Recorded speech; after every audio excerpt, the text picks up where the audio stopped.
बच्चों, आज का टॉपिक है Bengal school and cultural nationalism.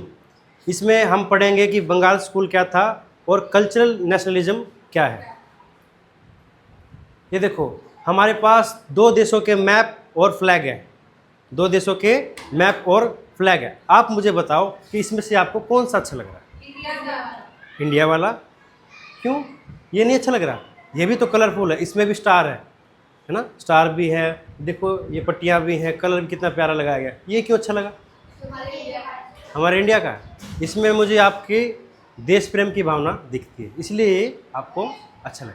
ये होने भी चाहिए, हर एक देशवासी को अपने देश से प्यार होना चाहिए। चलो अच्छी बात है। ये बताओ बेटे, ये दो पेंटिंग है, आपको देखने में कौन सी अच्छी लग रही है?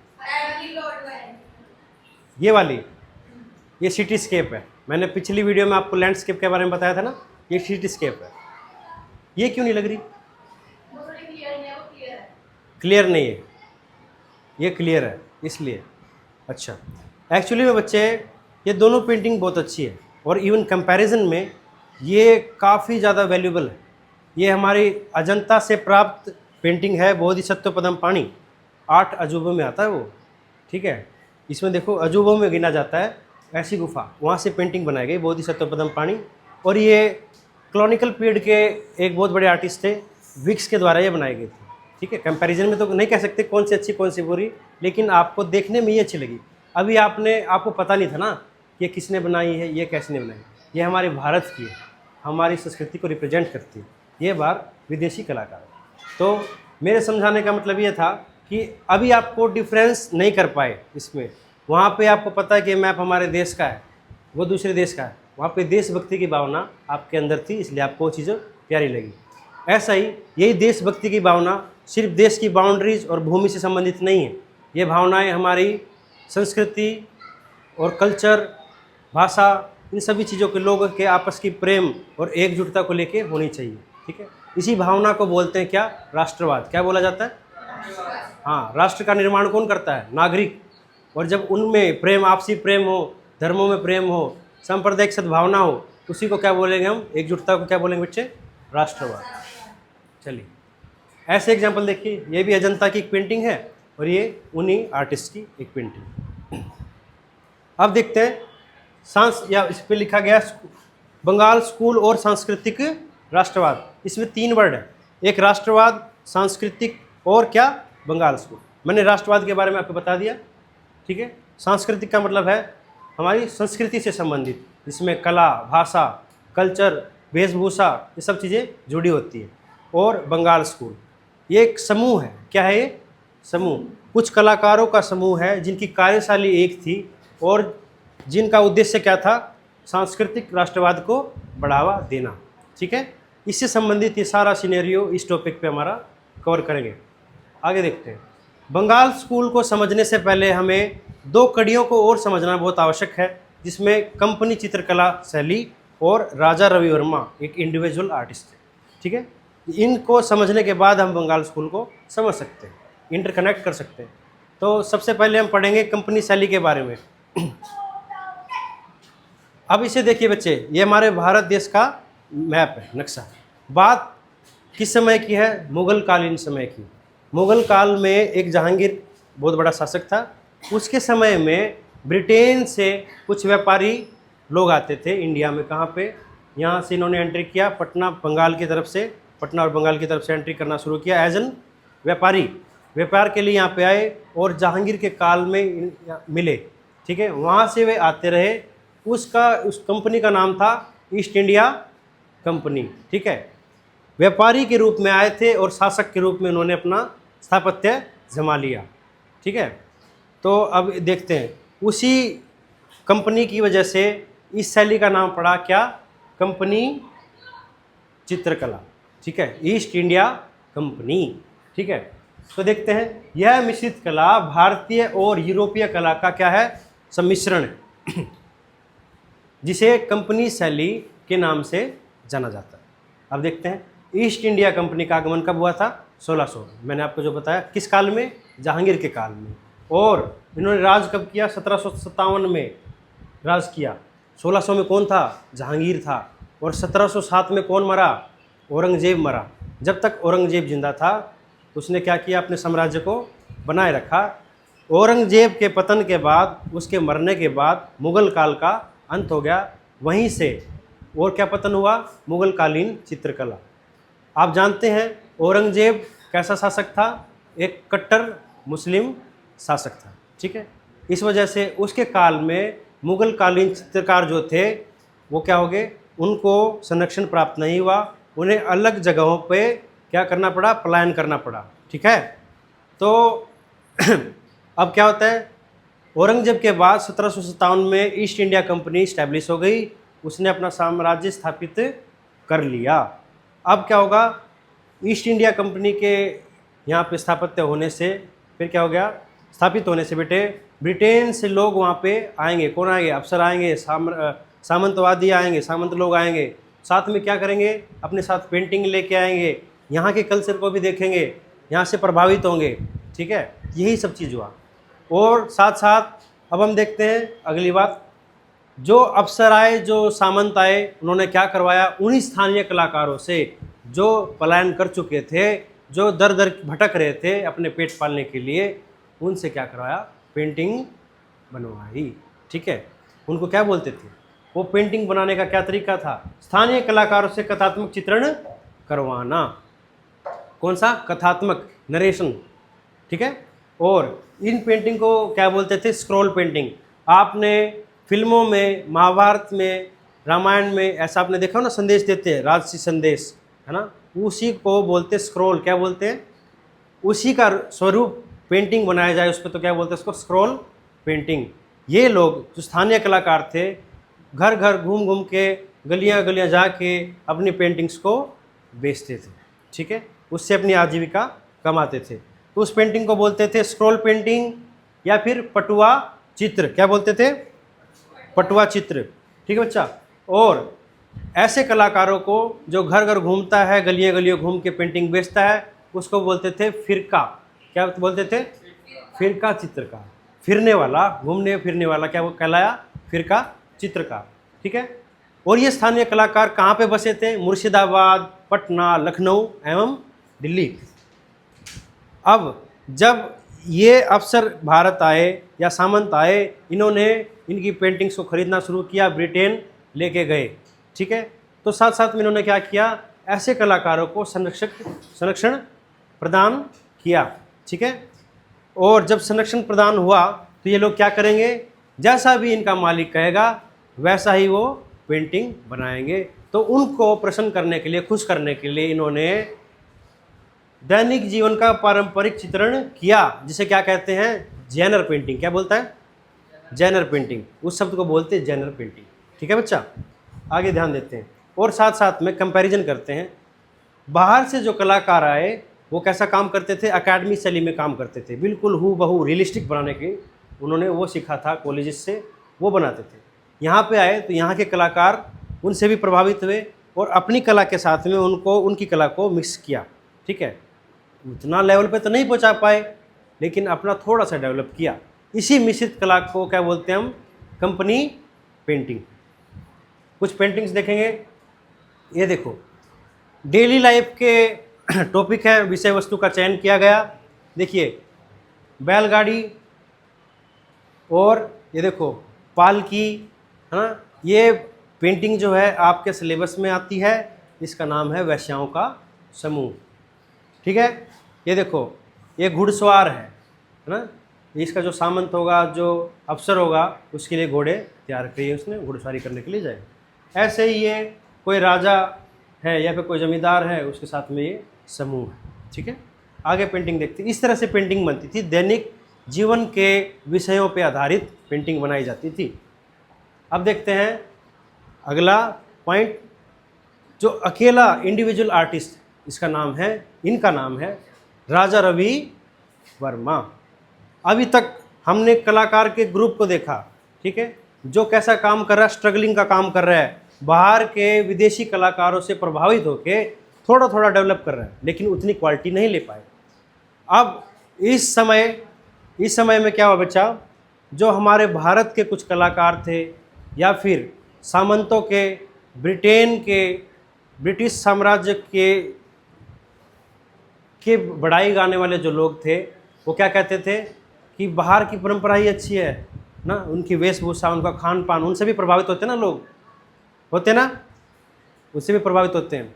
तो उनकी पेंटिंग्स को भी उन्होंने अच्छा बताना शुरू किया और इसी चीज़ का फ़ायदा उठा के बाहर के विदेशी जो लोग हैं या शासक हैं या जो उन्होंने क्या नरेशन बना दिया कि भारतीय जो कला है उसका कोई अस्तित्व नहीं है, हमारी पाश्चात्य कला ही अच्छी है और भारतीय क्षेत्र में भी पाश्चात्य कला शैली को ही होना चाहिए। ठीक है, इन्होंने उसे ऐसा नरेशन बनाया। उन्होंने कभी भी अजंता को अच्छे से नहीं देखा, उनके चित्रों को नहीं देखा जिसकी वैल्यू बहुत है। ठीक है, अब देखते हैं। तो अब हमारे भारतीय शैली को बढ़ावा देना और अंग्रेजी जो कॉलोनियल पीरियड के जो पेंटिंग्स थी उनके बीच की जो खाई थी वो किसने दूर किया? इन्होंने दूर किया। ठीक है, ये जो था, या फिर संबंध या ब्रिज किसने बनाया? इन्होंने बनाया। इतना बड़ा अंतर। राजा रवि वर्मा, इनका जन्म है 1848 और डेथ हुई 1906 में। ठीक है, इसमें 1906 में इनकी डेथ हुई। देखते हैं फोटोग्राफी के आगमन कब? फोटोग्राफी इंडिया में ही 1840 से चित्रकला पर प्रभाव पड़ा। जब तक फोटोग्राफी नहीं थी तो हम काल्पनिक चित्र बनाते थे। ठीक है, सबने बना लिया, किसी अच्छा लगता है। लेकिन जब फोटोग्राफी आ गई तो हमें क्या देखने को मिला? बिल्कुल हूबहू जैसे इंसान जीवित है ना, उसको रियलिस्टिक बोलते हैं। उससे प्रभाव क्या बना? पेंटिंग की वैल्यू क्या हो गई? कम हो गई। पेंटिंग की वैल्यू क्या होगी? कम होगी। जैसे मुगल काल में आपने देखा कि मुरक्का बनाई जाती थी। मुरक्का का अर्थ है क्या? एल्बम। एल्बम बोलते ना, उसको बोलते हैं मुरक्का। एल्बम कैसे बनाते थे राजा महाराजा? कलाकारों से पेंटिंग बनवा के उनको जोड़ते रहते थे, अपने जीवन पे आधार पे पेंटिंग बनाते थे, उनको जोड़ते थे, उसको बोलते हैं मुरक्का। क्या बोलते हैं? और फोटोग्राफी के बाद क्या हुआ? एल्बम आपने बनाई होगी कभी बचपन में, आपने देखी होगी, बहुत सारे फोटोज यादगारों को हम रखते हैं वो एल्बम, समझ में आया? तो कितना फ़र्क पड़ गया। जब किसी इंसान को बिल्कुल हूबहू जैसा दिखने वाली हमारे पास छवि होगी तो चित्रकला पे क्यों समय व्यर्थ करेगा? प्रभाव ऐसा दिखने लगा। ठीक है, लेकिन हाथ से निर्मित कला क्या होती है? वास्तविक होती है, उसकी वैल्यू अलग होती है। ठीक है, तो ये प्रभाव पड़ा, दुष्प्रभाव पड़ा। ब्रिटिश कलाकारों द्वारा कला विद्यालयों की स्थापना। तो बच्चा क्या होगा? अब जो हूबहू दिखने वाली छवि से के बीच की कंपैरिजन भी तो करना पड़ेगा। उसके बीच की कंपैरिजन को बेटे उसके कंपेयर करने पे जो पेंटिंग उसको टक्कर दे सके, लोग ये मानने लगे। जब आप भी देखते ना, सर ये पोर्ट्रेट बनाए बिल्कुल सर हूबहू ऐसा दिखने में, बिल्कुल हूबहू सर रियलिस्टिक लग रहा है, ये लोग सोचते हैं ना कि उसकी वैल्यू ज़्यादा है।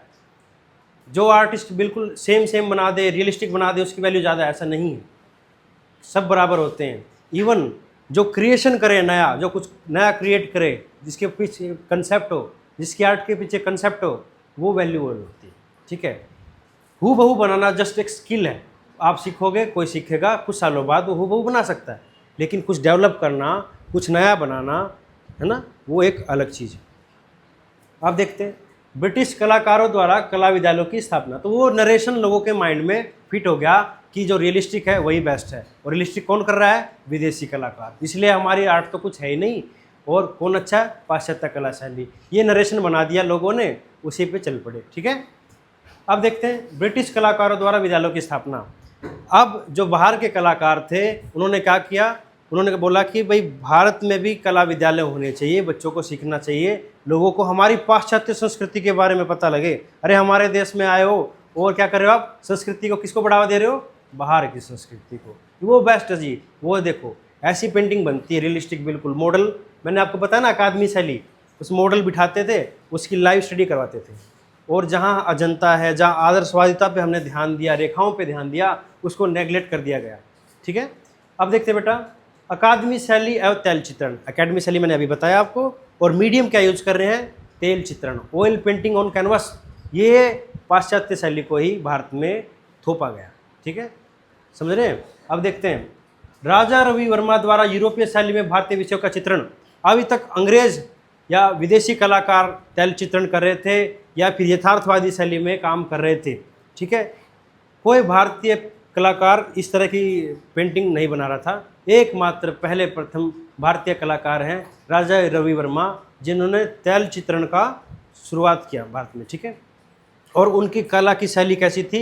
बिल्कुल यथार्थवादी थी, ठीक है। देखने में ऐसा लगता था जैसे कि ये भी किसी विदेशी कलाकारों के द्वारा बनाई गई पेंटिंग हो। पर इन्होंने क्या किया, यूरोपीय शैली को तो अपनाया, लेकिन विषय वस्तु कैसी चयन की इन्होंने? भारतीय चयन, ठीक है।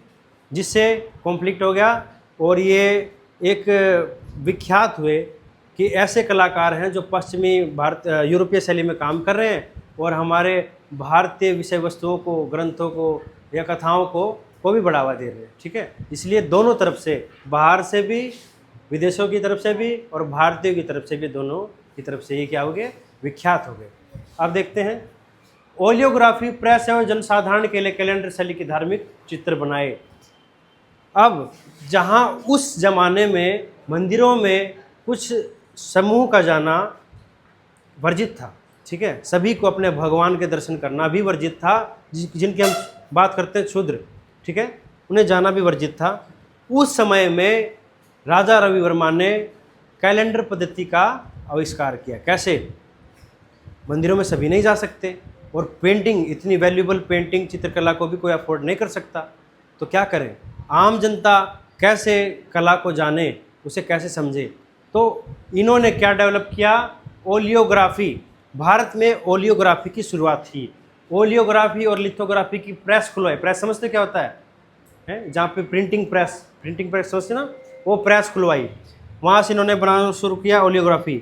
अपनी ही पेंटिंग की मल्टीपल प्रिंट्स बनवा के सस्ते में हर घर में बेचना शुरू कर दिया या बाज़ार में बेचना शुरू किया, जिससे क्या हुआ? जनसाधारण के पास इनकी पेंटिंग पहुंची, जिनमें कैसी विषय वस्तु थी? भारतीय धर्म ग्रंथों की, महाभारत की, रामायण की विषय वस्तु थी। और शैली कैसी थी? देखने में कैसा लग रहा था? जैसे विदेशी, यूरोपीय, आकर्षक। इसलिए से, इस वजह से यह कलाकार क्या हुए? प्रख्यात हुए, विख्यात हुए, ठीक है। आगे देखते हैं, राष्ट्रवादी कलाकारों और समीक्षकों द्वारा क्या हुई? आलोचना। अब जहाँ विख्यात होंगे, जहाँ प्रसिद्धि होगी, वहाँ पे क्या होता है बच्चा? आलोचनाएं भी होती हैं। क्या होती है? आलोचनाएं। हर एक चीज़ का अंत होता है या फिर बदलाव होता है, समय बदलता रहता है। जितने ये विख्यात थे, इनके आलोचक भी हुए, ठीक है। कुछ ने कहा कि ये जो है राजा रवि वर्मा, ये यूरोपीय शैली को ही बढ़ावा दे रहे हैं, है ना। ये तो तभी भी तैल चित्रण कर रहे हैं, है ना। ऐसा लग रहा है जैसे कि यूरोपीय शैली ही है। और कुछ लोगों ने क्या कहा? इनका फिगरेटिव अनुपात, जिसे हम बोलते हैं बेटे, अनुपात ठीक नहीं, काम करने का अनुपात ठीक नहीं, वो भी देखते हैं। इनकी पहले एक बार हम पेंटिंग देख लेते हैं। पेंटिंग देखते हैं तब पता करेंगे।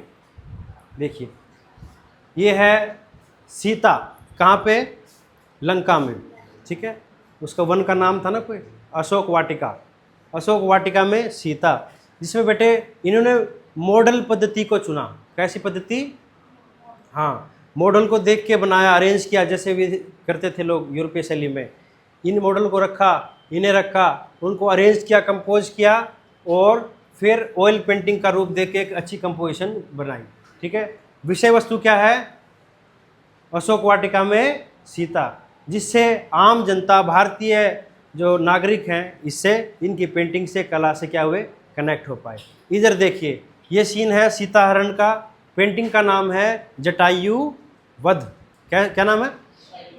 हाँ। अब इनके काम में बेटे फेस एक्सप्रेशन देखिए, है ना। फेस एक्सप्रेशन देखो, कलर का चयन देखो, कंट्रास्ट देखिए, और आप देख सकते हैं ड्रामेस्टिक पोज कंपोज करने का, फिगर्स के साथ कंपोजिशन को किस तरह से इन्होंने अरेंज किया। 1 2 3 4 एंड 5, 5 फिगर को किस तरह से इन्होंने अरेंज करना सिखाया, अच्छी कंपोजिशन बनाई है। और अभी तक आपने देखा ना कंपनी शैली में कैसी पेंटिंग देख रहे थे, कितना डिफ्रेंशिएशन है। आगे देखते हैं, ये देखो, लेडी इन मूनलाइट। क्या है? लेडी इन मूनलाइट, ठीक है। ये देखो बच्चा, ये है, एक फिगर को कंपोज किया गया, ये है शकुंतला। क्या है? पेंटिंग का नाम शकुंतला। शकुंतला एक कैरेक्टर है भारतीय मिथ्य में। उसमें वो क्या करती है, अपने प्रेमी को साथियों के साथ जा रही है पानी लेने या फिर विचरण करने, तो और अपने प्रेमी को पीछे मुड़ के कांटे निकालने के बहाने उसको देखती है। तो ये विषय वस्तु कैसी है, भारतीय विषय वस्तु है। ये है लेडी विद फ्रूट है, ये कोई फल है, आंवला है या नींबू है मे बी। तो कितना अच्छा इन्होंने कंपोज किया, कितना अच्छा बनाया, देखने में मनोहर लग रहा है। आगे देखते हैं। अब एक और चीज़ देखते हैं, एडवर्ड मानेट, ये बहुत बड़े प्रभाववादी कलाकार रहे हैं और इनका नाम था एडवर्ड मानेट। 1832 में पैदा हुए, 1883 में इनकी डेथ हुई। 1882 में एक बहुत बड़े कलाकार का जन्म हुआ था जिसका नाम था पाब्लो पिकासो, याद रहे 1832 में। तो ये एक यूरोपीय कला है, पेंटिंग है जिसका नाम है ओलंपिया। क्या नाम है, ओलंपिया। और ये पेंटिंग बनाई गई राजा रविवर्मा द्वारा, जिनका जन्म 1848 में और डेथ कब हुई, 1906 में। अब देखो जरा कंपोजिशनल अरेंजमेंट देखिए बच्चा, ये भी एक लेडी फिगर है और लेटी हुई है, रिक्लाइन है, उधर भी ऐसा ही है, एक दासी है, वहाँ भी एक दासी है। इसका मतलब ये हुआ कि आर्टिस्ट ने ऐसे ही नहीं बनाया, उसने सभी कला को परखा है, जांचा है, देखा है, उसकी वैल्यू को समझा है, तब ओलंपिया की रिपेलिका बनाई गई। ऐसे ही इन कलाकार ने टीशियन की बनाई थी। टीशियन यूरोप का बहुत बड़ा कलाकार आर्टिस्ट था, उसने भी एक ओलंपिया बनाया था, ठीक है। तो वैसे ही ये देखो, तो इसका मतलब इन्होंने स्टडी किया, कहाँ यूरोप की पेंटिंग को और भारत की पेंटिंग ऐसी नहीं, स्टडी करने के बाद ही बनाते थे, समझ में आया। तो आप भी जब पढ़ेंगे, आर्ट हिस्ट्री को पढ़ेंगे, तभी अपनी आर्ट में भी इम्प्रूवमेंट ला सकेंगे और अपने भारत की कला को एक्सप्लेन कर सकते हैं, समझ सकते हैं, ठीक है। आगे देखते हैं। अब आते हैं बंगाल स्कूल पे, ठीक है। तो मैंने बताया राजा रविवर्मा की भी आलोचना हुई कि इनकी जो शैली है पाश्चात्य शैली से मेल खाती है और इनका अनुपात ठीक नहीं है। तो और दूसरा, कुछ हमारे राष्ट्रवादी कलाकार थे जो भारत की कला को बढ़ावा देते थे और स्वदेशी आंदोलन, आपने सुना होगा ना, स्वदेशी आंदोलन, उस तरह से अपना सहयोग देते थे भारत के प्रति, ठीक है। किस तरह कैसे दे सकते हैं, हमेशा कोई लड़ मर के अपना सहयोग नहीं दे सकता, उससे ही देशभक्ति जाहिर नहीं होती। आप जो कार्य कर रहे हैं उसको अच्छे से कीजिए, उससे भी आपकी देशभक्ति जाहिर होती है। तो उन कलाकारों ने अपनी कला के साथ ही अपने देशभक्ति को प्रस्तुत किया और राष्ट्रवाद की भावना को बढ़ावा दिया। ऐसे कलाकारों के समूह को बोलते हैं बंगाल स्कूल, जिसमें कंपनी शैली की आलोचना भी हुई और भारतीय कला को बढ़ावा दिया गया। देखते हैं। तो बच्चे, मैंने आपको बताया था विदेशी कलाकारों ने और हुक्मरानों ने, जो भी बाहर के शासक थे, जो भी वहाँ से आए, वायसराय आए या कुछ भी आए, उन लोगों ने क्या किया, डिसाइड किया कि भारत में भी कला महाविद्यालय या विद्यालय होंगे जहाँ बच्चे क्या सीखेंगे, पाश्चात्य कला शैली को सीखेंगे। तो उन्होंने कई स्कूल या कॉलेजेस खुलवाए, जैसे 1850 में मद्रास चेन्नई में खुलवाया, 1854 में कलकत्ता खुलवाया, 1857 में जे स्कूल ऑफ आर्ट मुंबई में खुलवाया और 1875 में Mayo school of art Lahore में खुलवाया। अभी हमें सिखाना तो है, उन लोगों को सिखाना तो है, लेकिन क्या सिखाया जाता था, बस कारपेंट्री का काम सिखाया जाता था, साज सजावट का काम सिखाया जाता था, रियल आर्ट की वैल्यू को नहीं सिखाया गया। सिर्फ एक आर्ट इंस्टीट्यूट था जिसका नाम था क्या, 1854 कलकत्ता, यहाँ पे कुछ अलग हो रहा था, ठीक है। कलकत्ता कहाँ पे बेटा, बंगाल में, है ना, यहीं से स्टार्ट होता है कुछ यूनिक। राष्ट्रवादी कला आंदोलन, बंगाल स्कूल, मैंने आपको बताया कुछ कलाकारों का एक ऐसा समूह था जिनके जो किस चीज़ को बढ़ावा देता था, कैसी सोच को बढ़ावा, कंसेप्ट को बढ़ावा देता था, राष्ट्रवादी सोच को बढ़ावा देता था। इसलिए उनकी कला के द्वारा उन्होंने क्या प्रेजेंट किया, राष्ट्रवादी कला को प्रेजेंट किया। इस वजह से बंगाल स्कूल क्या है, राष्ट्रवादी कला आंदोलन के रूप में भी जाना जाता है। मैंने आपको बताया कंपनी शैली की आलोचना, पाश्चात्य शैली के और भारतीय शैली के कंपैरिजन को नेगलेक्ट करते हुए इन कलाकारों ने यही कहा कि भारतीय कला किसी के कंपैरिजन में कम नहीं है, हमारा भी अपना अस्तित्व है, हमारा भी अपना गुण है, ठीक है, ये बताया। अच्छा बच्चा, इनका कार्य क्या था, भारतीय सांस्कृतिक राष्ट्रवाद का प्रसार करना, भारत के प्रति उनको जागरूक करना, लोगों को, आम साधारण लोगों को जागरूक करना पेंटिंग के बारे में सिखाना, जो ये भूल चुके हैं कि भारत की कला भी कोई एग्जिस्ट करती है। जिनके मन में अभी तक रियलिस्टिक का भाव है, जो रियलिस्टिक है वही आर्ट है, ऐसी ऐसी सोच है, कंसेप्ट बना चुके हैं, उनको जागरूक करने का भी इन्होंने कार्य किया कि भारत की कला भी मायने रखती है। मुगल एवं पहाड़ी चित्रों से प्रेरणा लेना, जैसे हमने पाश्चात्य कला को पढ़ा कि अकेडमी शैली को फॉलो करते हैं, तो इन्होंने किस चीज़ को फॉलो किया, कहाँ से गुण सीखे, मुगल एवं पहाड़ी चित्रों से प्रेरणा लिया। और जहाँ पाश्चात्य कला जो है बेटा वो तैल रंग कैनवस को फॉलो करती थी, ऐसे कलर और को उन्होंने प्रयोग में लाए, तो यहाँ पे इन्होंने अपोजिट में क्या किया, जल रंग और वास तकनीक का प्रयोग किया। ये सब विरोधाभास हो रहा है, ठीक है, किस चीज़ के लिए, अपना अस्तित्व बचाने के लिए, प्रसार करने के लिए। और इसके साथ साथ पद्धति को बदला, तो क्या बदलेंगे, विषय वस्तु को भी बदलेंगे। अब हम किसी ईसाई या फिर दबाव में कार्य नहीं करें लोग, ये भारतीय विषय वस्तुओं पर आधारित ही चित्र बनाएंगे। और तकनीक क्या लगाया, वास तकनीक, मीडियम क्या लगाया, जल रंग, ठीक है बच्चा, ये इसकी विशेषताएं हैं इम्पोर्टेंट। अब बंगाल स्कूल में योगदान किनका रहता है, दो बहुत बड़े दिग्गजों का योगदान रहता है। सबसे पहले E.V. हवेल और दूसरे कौन है, अविंद्रनाथ टैगोर। E.V. हवेल के बारे में जानते हैं बच्चे। E.V. हवेल कौन थे, जो महाविद्यालय भारत में खोले गए उसमें से एक प्रधानाचार्य प्रिंसिपल कौन था, E.V. हवेल।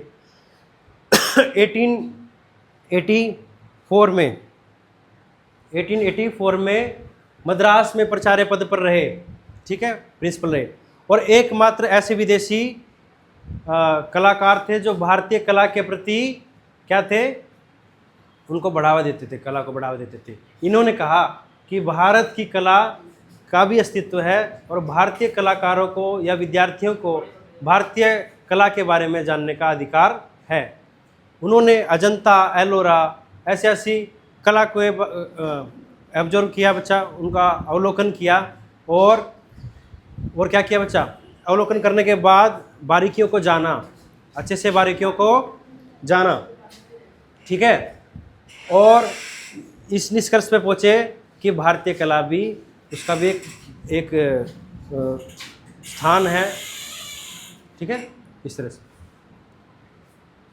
अब देखते हैं, अब इस रवैये की वजह से अंग्रेजी हुकूमत ने इनका ट्रांसफ़र कर दिया। आपने देखा ना, कोई ईमानदार होगा तो उसको क्या कर देते हैं, ट्रांसफ़र कर देते हैं, तुरंत कहीं और फेंक देते हैं उठा के। इस तरह से इनका भी ट्रांसफ़र कर दिया। कहाँ, मद्रास से कहाँ ट्रांसफ़र किया बेटा, 1896 में कहाँ ट्रांसफ़र कर दिया, कलकत्ता। कलकत्ता कहाँ पे है, बंगाल में। यहाँ पे कुछ गजब होता है, कैसे, अभी अब बंगाल आए और जिसकी फितरत है तो है, जिसको सच बोलना है तो बोलना है, वहाँ भी यही रहा। इन्होंने कॉलेज में आके जितनी भी कॉलोनिकल एकेडमी शैली थी उसको नेगलेक्ट किया, मूर्तियों को हटाया, मॉडल्स को हटाया, उसकी जगह किसकी कॉपी कराना शुरू कराया, अजंता एलोरा की पेंटिंग्स को, मूर्तियों को, ठीक है, उनकी नकल करवाना शुरू करवाया, बच्चों से वो चीज़ सिखानी शुरू की। आगे देखते हैं, वहाँ पे इनकी मुलाकात किससे होती है, रविंद्रनाथ टैगोर से। ये बहुत बड़े परिवार से संबंधित थे। रविंद्रनाथ टैगोर का नाम सुना आपने, जिनको नोबेल प्राइज़ मिला, उनके बड़े भाई थे या उनके भाई थे, आई डोंट नो, बड़े हैं जैसे भी, आई थिंक बड़े हैं, रविंद्रनाथ टैगोर बड़े होंगे इनसे। तो अब देखते हैं, यहाँ उनकी मुलाकात रविंद्रनाथ टैगोर से हुई। तो मद्रास से स्थानांतरित होकर कलकत्ता पहुँचे। अब देखते हैं, हैवल ने भारतीय कला की विशेषताओं की और कला के प्रेमियों का ध्यान उत्कृष्ट किया। इन्होंने जोर दिया, सबको समझाने का कार्य किया कि भारतीय कला भी महत्वपूर्ण है, ठीक है। कैसे करेंगे, किताबें लिखी, प्रेस कॉन्फ्रेंस किया या फिर पेंटिंग को एक्सप्लेन किया, ठीक है। आगे देखते हैं, एग्जीबिशन में, ये बाहर जाते रहते थे विदेशों में, तो वहाँ पे ये बात इन्होंने बताई, ठीक है। आगे देखते हैं बच्चा, कला विद्यालयों से अकादमी शैली के स्थान पर भारतीय शैली, कला विद्यालयों से अकादमी शैली के स्थान पर भारतीय शैली पर ध्यान केंद्रित किया। एकेडमिक पेंटिंग से कहाँ पे कन्वर्ट किया इन्होंने, फोकस कहाँ किया, भारतीय चित्रकला शैली पे फोकस किया, ठीक है।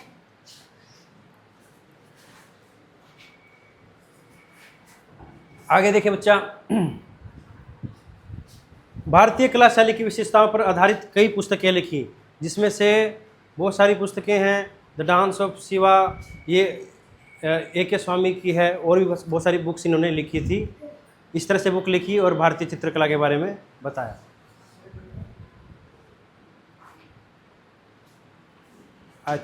बहुत सारी बुक थी बेटे, dance of Shiva, Stella क्रमिस, Anand Kumar स्वामी और E.V. हवेल, ये सभी लोग और रविंद्रनाथ टैगोर मिलके किसको प्रोत्साहित कर रहे थे? भारतीय कला को प्रोत्साहित कर रहे थे। ठीक है, आगे देखते हैं। रविंद्रनाथ टैगोर जब ये कलकत्ता के प्राचार्य बने तो इन्होंने किसको इनवाइट किया? E.V. हवेल ने रविंद्रनाथ टैगोर को किया। 1898 में कहाँ का प्रिंसिपल बना दिया? उसी कॉलेज का जहाँ के वो खुद प्राचार्य थे। पहले वाइस बनाया, फिर कब उनको पदभार मिला? 1898 में कलकत्ता कला के महाविद्यालय में प्राचार्य पद ग्रहण किया। अब जब ये आ गए, खुद कलाकार थे बहुत अच्छे, अब ये क्या करेंगे? खुल के समर्थन करेंगे भारतीय कला का। भारतीय कला के प्रसार के लिए प्रेरणा स्रोत थे, बहुत बड़े थे ये रविन्द्रनाथ जी। इनकी हस्ती बड़ी थी तो इनको फॉलो करने वाले भी बहुत लोग होंगे, और कलाकार थे तो कला के भी आकर्षण का केंद्र रहे। तो बच्चे आगे देखते हैं। इन्होंने जापानी कलाकार ओकाकारा, हिशिदा, वाई तैकोन से जापानी कला एवं जल रंग की बारीकियां सीखी। हमने पता किया ना, हमने देखा कि वहाँ तैल रंग का यूज करे थे अकेडमी शैली वाले, और इन्होंने क्या किया? मीडियम और पद्धति को ही बदल दिया। तो इन्होंने जापानीज कलाकारों से जल रंग सीखा, और कौन सी पेंटिंग तकनीक नई शुरू किया? उसको बोलते हैं वाश पेंटिंग। क्या बोलते हैं उसको? Wash painting. ठीक है। अकादमी शैली की अपेक्षा मुगल एवं पहाड़ी शैली एवं अजंता से प्रभावित थे। हमारी मुगल शैली, राजस्थानी शैली, पहाड़ी शैली, इन शैलियों से ये प्रभावित थे और उनकी बारीकियों को अपनी कला में इन्होंने समाहित किया। आगे देखते हैं। इतने बड़े कलाकार के, जैसे एक अध्यापक होता है, उसका गुण कहाँ झलकता है? उनके बच्चों में, उनके विद्यार्थियों में उनका गुण झलकता है। तो इनके कुछ शिष्य थे जिनका नाम था नंदलाल बोस, असित कुमार हल्दर, शारदा चरण उकील, सत्येंद्रनाथ मजूमदार, अब्दुल रहमान चुगतई, शैलेंद्र नाथ डे और देवी प्रसाद राय चौधरी और नागहट। ये श्रीलंका में इन्होंने इनसे सीखा, और सीखने के बाद अलग अलग जगह पे जाके शांति निकेतन, बंगाल, लखनऊ, यूपी, दिल्ली, लाहौर, है ना, 2 लोग लाहौर में प्राचार्य बने, एक जयपुर में बने शैलेंद्र नाथ डे, और देवी प्रसाद राय चौधरी मद्रास में बने, और नागहट बने कहाँ के? श्रीलंका के। ठीक है।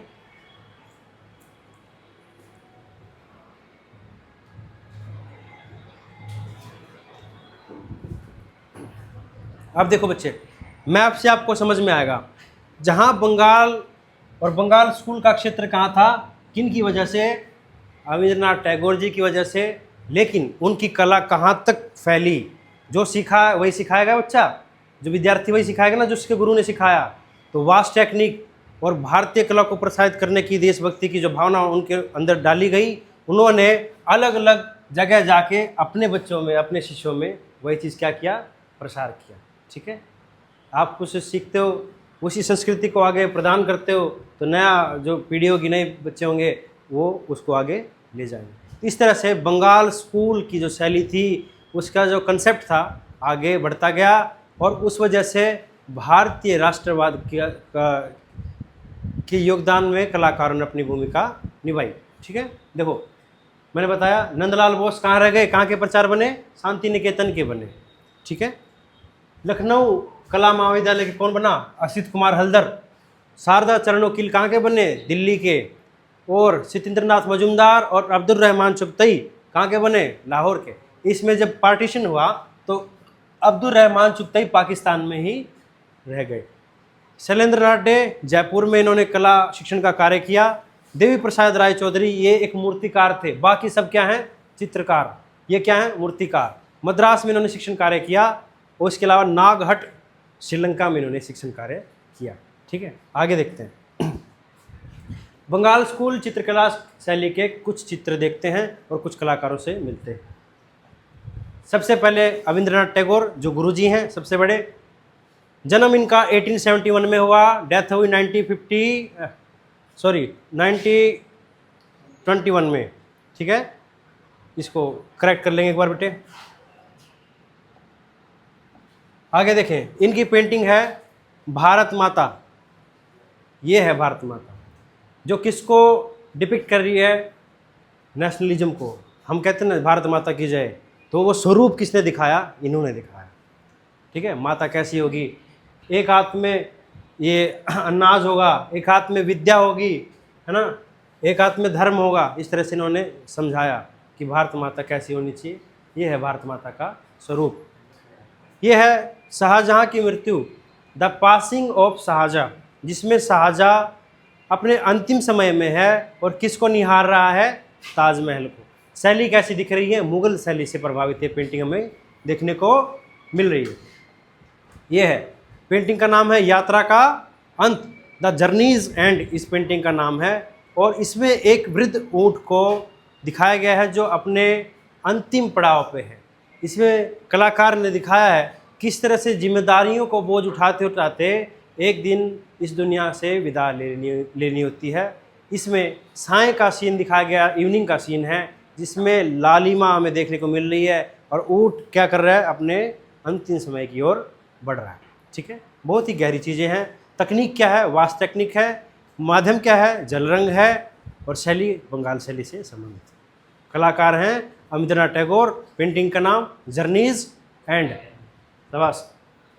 आगे उनके पहले शिष्य रविंद्रनाथ टैगोर के जो शिष्य थे वो कौन थे? नंदलाल बोस। बड़े राष्ट्रवादी कलाकार माने जाते थे। महात्मा गांधी भी इनकी तारीफ करते थे। देखें, Nandalal Bose, date of birth है 1882 और डेथ है 1966। पाब्लो पिकासो के समकालीन हैं ये। पिकासो का नाम सुना आपने? उनके समकालीन। काम देखना, पेंटिंग का नाम है पार्थ सारथी। पार्थ सारथी समझते हो क्या है? किसको बोला जाता है? हे पार्थ। पार्थ किसके लिए संबोधित किया जाता है? अर्जुन के लिए। और सारथी कौन था उनका? भगवान श्री कृष्ण। ठीक है, जो क्या बताते थे? सत्य का मार्ग बताते थे। जहाँ अर्जुन जी उलझ जाएं वह उनको ज्ञान देते थे, समझ में आया? रास्ता दिखाते थे, मार्गदर्शन का काम बताया किसने? इसका नाम क्या है? पार्थ सारथी। अब बेटे इस फिगर पे ज़रा ध्यान दें, कैसे कैसे फेस की फिगर है, मतलब आउटलाइन कैसे किया गया, लाइनिंग कैसे किया गया, लयात्मक रेखों का प्रयोग है, कला रंगों का चयन है, हाथों में भंगिमाएँ देखिए। ठीक है, ये सब भंगिमाएँ होती हैं। हस्त मुद्रा में देखिए, भूमि स्पर्श मुद्रा, अभय मुद्रा, ये सारी मुद्राएं होती। इसका भी इन्होंने दिखाया गया इस तरह से। सांकेतिक मुद्रा मतलब ज्ञान देने की मुद्रा हाथ की दिखाई गई। इन चीज़ों पे काम किया। और ये जो पेंटिंग है अजंता से प्रभावित है। अजंता की मैंने पहली पेंटिंग आपको दिखाई थी ना कंपैरिजन में, उसका नाम था बोधिसत्व पद्म पाणी। ठीक है, वहाँ से प्रभावित होकर इन्होंने बनाया है। और हम देखते हैं, टेक्निक है वास्ट टेक्निक, रंग है जल रंग। अगला है नंदलाल बोस का ही, एक ये छापाकार भी थे। छापाकार समझते हो? प्रिंट मेकर, जो मल्टीपल ओरिजिनल बना सकता है। ये लिनोकट में एक प्रिंट है जिसका नाम है डांडी मार्च। ठीक है, डांडी यात्रा। ये देखो बापूजी लिखा है, 1930 में बनाया गया है ये, 12/4/1930 में बनाया गया था। ठीक है, और डांडी मार्च से आप समझते क्या था? आंदोलन था ना। और आंदोलन को बना रहा है कलाकार, तो क्या हुआ? देश के प्रति अपना योगदान निभा रहा है। तो इसलिए बापूजी ने इनको क्या बोला था? ये राष्ट्रवादी कलाकार। आगे देखते हैं असित कुमार हालदर। ये भी बहुत अच्छे आर्टिस्ट थे। 1899 और 1964 में इनकी डेथ हुई। इनकी पेंटिंग देखिए, प्रॉपर वास्ट टेक्निक में इन्होंने काम किया। अभी आप देखो सभी कलाकार कैसे विषय वस्तु का चयन कर रहे हैं, भारतीय विषय वस्तु का चयन कर रहे हैं। जिसमें ये है ध्रुव की तपस्या। और आगे देखिए सीटेड लेडी 1890 में बनाई गई और 1964 इनका डेट ऑफ बर्थ आई थी हल्दर जी का। ठीक है, इनके डेट ऑफ बर्थ थी। अभी देखिए एक फिगर है जो लेडीज है, जो भारतीय महिला है, उसको बैठे हुए दिखाया गया। जनरल पेंटिंग उस कैटेगरी में आता है। आगे देखें, अगला आर्टिस्ट है MAR Chagatai, Mohammad Abdul Rahman Chagatai, ठीक है। ये 1897 में पैदा हुए, 1975 में इनकी डेथ होगी। ये पार्टीशन के बाद कहाँ पे चले गए थे? पाकिस्तान। पाकिस्तान में ही प्राचार्य पद पर इन्होंने कार्य किया। और government college of art, Mayo school of art Lahore में इन्होंने अपना कला शिक्षण का कार्य किया, कला शिक्षण का कार्य किया। पेंटिंग देखो, फिगर कितना लयात्मक फिगर है, ठीक है। कंपोजिशन का स्टाइल अलग है, बिल्कुल डायगोनल में बनाया गया इस तरह से। पेंटिंग का नाम है फ्लेम ऑफ लव। सुंदर कलरों का चयन है ना, कितने अच्छी लग रही है देखने में, मेरे फेवरेट कलाकार थे और एक बहुत अच्छे छापाकार भी थे। Flame of love. एलिमेंट्स को देखो किस तरह से एक फिगर को एक ही एलिमेंट के साथ में कंपोज किया गया, बहुत अच्छा है ना, वेरिएशन। ये मुगल काल से, मुगल पेंटिंग से भी इंस्पायर्ड थे। आगे देखते हैं, हरिमन तोता, नरेशन है। एक हरिमन तोता की कहानी थी कोई, ये किसी लेखक के का लेख का एक भाग है, हरिमन तोता, उसको बयां करता है। एक तोता है कहीं ना कहीं, उससे प्रेमी से संदेश भेजती थी, ऐसा कुछ था। आगे देखते हैं, ये देखिए राधिका। राधिका नाम की इन्होंने श्रृंखला बनाई। श्रृंखला समझते हैं? एक जैसी पेंटिंग, एक विषय वस्तु पे विभिन्न प्रकार की पेंटिंग बनाना क्या कहलाता है? हाँ, चित्र श्रृंखला कहलाता है। तो राधिका सीरीज पे इन्होंने काम किया। देखिए किस तरह से महिलाओं की फिगर का इन्होंने यूज किया, बनाया है, और हाथ को चयन कैसे किया गया, भाव भंगिमा कैसे दिखाई गई है, और उसी एलिमेंट के साथ में कंपोज किया गया ना, ये सब इन्होंने सिखाया। आगे देखते हैं बच्चा, डीपी राय चौधरी एक पहले मूर्तिकार थे। डीपी राय चौधरी देखिए 1899 में जन्मे, 1975 में इनकी डेथ हुई। पहले फर्स्ट मूर्तिकार। अब इनकी मूर्तियां दिखाते हैं कितनी विशाल है। ट्रम्प ऑफ लेबर, क्या नाम है इसका? ट्रम्प ऑफ लेबर, मजदूर की जीत। इसमें एक बड़ा सा पत्थर है, उसको कुछ मजदूर ढकेल रहे हैं। एक मजदूर या एक इंसान इतने भारी पत्थर को नहीं ढकेल सकता, लेकिन एकता में बल है। तो इस सिद्धांत पे काम करके लोगों काम करके क्या कर रहे हैं? वो मजदूर पत्थर को ढकेल रहे हैं। उससे क्या शिक्षा मिलती है? कि एकता में बल। एक साथ रहोगे तो क्या होगा? आप किसी भी कार्य में सफल रहेंगे, ठीक है। इससे एकता से संबंधित, समझते क्या बात कह रहे हैं? राष्ट्रीय एकता, समझ में? समझे बच्चे? राष्ट्रीय एकता की बात यहाँ पे हो रही है। देखिए डांडी मार्च। डांडी मार्च पहले नंदलाल बोस का काम हमने देखा था, मूर्ति में हमने देखा डीपी राय चौधरी का, वही है। और इसका नाम भी है डांडी मार्च। 11 मूर्ति, 11 स्टैचूज, ठीक हो, कितनी विशाल का है। अब जरा पिछला काम देखते हैं। इसमें बारीकी देखो बेटे, जैसे मजदूर काम करता तो उसके मानसिक मसल्स, हाँ क्या बोल रहे हो?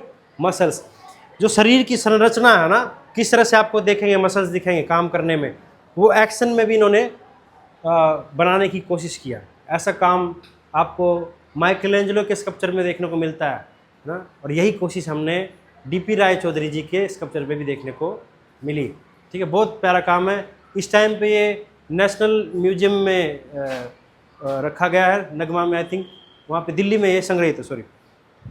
आके देखते हैं, ये देख लिया आपने। अब फिर मैं आपसे क्वेश्चन पूछता हूँ, इतना सारा हमने आपके सामने जो रखा, आप मुझे दोबारा बताओ कि बेटा ये हमारे पास फिर वही मैप है, 2 मैप है, 2 फ्लैग है, आपको कौन सा अच्छा लगता है? इंडिया का, क्यों? रीजन दो। हमारे देश का है, ये भी अच्छा है, इसके प्रति भी सम्मान है, लेकिन हमारे देश का है, अपने देश प्रेम के लिए हम कुछ भी कर सकते हैं, इसलिए हमारा मैप, हमारा ट्राई कलर हमारे लिए सम्माननीय है और हमें इससे प्रेम है, ठीक है।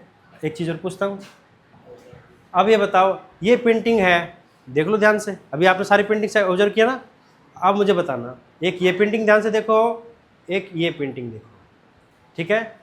ये देख ली, दोबारा देखें, ये देखो, ये भी एक लेडी फिगर है जो सज रही है, अपने बालों को संवार रही है, ठीक है। दैनिक जीवन का कार्य से संबंधित ये पेंटिंग है। और ये भी एक लेडीज़ फिगर है, समूह ऑफ लेडीज़, ठीक है। अब मुझे बताओ इसमें से कौन सी? ये वाली, ये वाली। अब थोड़ा थोड़ा आप आ रहे हो लाइन पे। ये भारतीय पेंटिंग है, आर्टिस्ट है BN आर्या, और पेंटिंग का नाम है सांवरी। इस वक्त ये इलाहाबाद के म्यूजियम में संग्रहित है। और ये पेंटिंग जो है, ये देख रहे हैं, बहुत बड़े कलाकार 88 में जन्मे पाब्लो पिकासो की पेंटिंग है। और आपने किसको पसंद कर लिया? इसको, किसको? सांवरी को, समझे? तो ये फ़र्क, इसी को बोलते हैं हम क्या? नेशनलिज्म की भावना, राष्ट्रवाद की भावना। और राष्ट्रवाद की भावना में जिन कलाकारों ने अपना योगदान दिया, वो समूह को बोला जाता है बंगाल समूह। ठीक है, बंगाल चित्रकला शैली।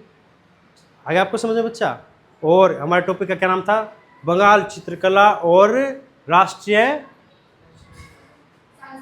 सांस्कृतिक सद्भावना। शाबाश बच्चे, थैंक यू। अब इसी प्रकार आप पेंटिंग बनाएंगे। अब मिलते हैं आपको नए और नेक्स्ट टॉपिक में। Thank you, thank you.